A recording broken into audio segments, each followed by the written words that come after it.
الكره الماضيه كانت فرصه، كانت محاوله لم يتم الاستفاده منها. الان فريق اتحاد طنجة كره ثابته، ميتولي يرفع كره داخل منطقه الجزاء، فرصه راسيه، محاوله،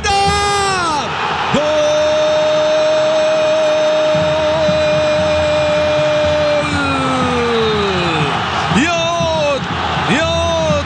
اتحاد طنجة يعود في مباراة اليوم.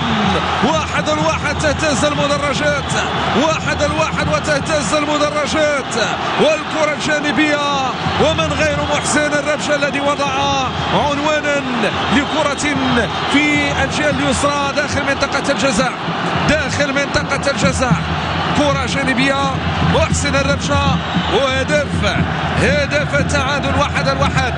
كرة ثابتة، تعامل ذكي، اختلاف داخل منطقة الجزاء والكرة مباشرة للمرمى. المدرجات في هذه اللحظات، المدرجات في هذه اللحظات تهتز والفرحة كبيرة على أرضية الميدان من محسن من الربشة وأيضا من الجماهير في المدرجات. لاحظوا محسن متولي، كرة ثابتة رأسية في الزاوية البعيدة، رأسية في الزاوية البعيدة. 1-1 تعود المباراة للتعادل، يعود كل شيء لأن يكون مفتوح بين الطرفين. 1-1 هي النتيجة الآن.